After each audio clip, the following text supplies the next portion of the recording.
Ready to learn the G minor scale? Let's make it a breeze.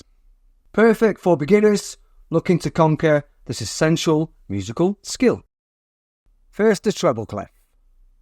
Imagine the G notes over the second line of the staff. Now let's climb the musical ladder step by step until we reach the top line. That completes our G minor octave.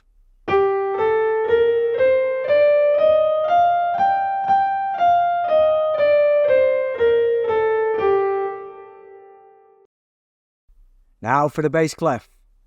Picture G over the first line of the musical staff. Climb up those lines and you'll find your G octave once again.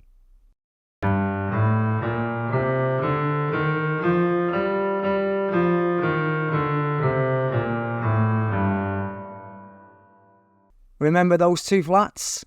B flat and E flats are the two notes that feature in the key signature for G minor. They're always in that particular order. Later on in the video, we'll be uncovering a secret, that being the relative major scale. Keep watching to learn more and deepen your understanding. The scale consists of 7 notes that follow a specific pattern. Now, why is the scale so important? It's like the building blocks of music. That's because each note has a specific relationship, creating different moods and sounds.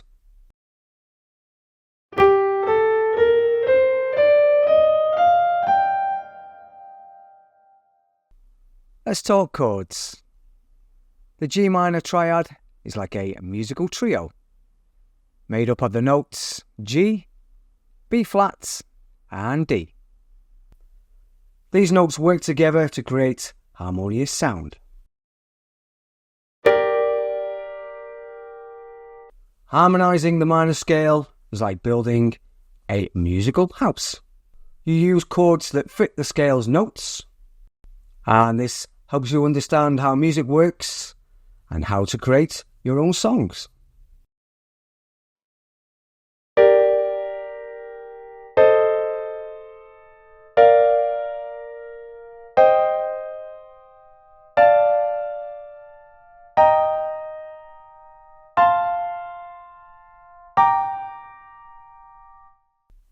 Want to find the relative major scale? It's easy.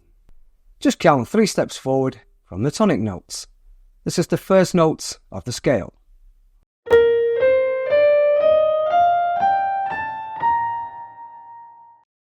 Now, are you ready to take your musical skills to the next level?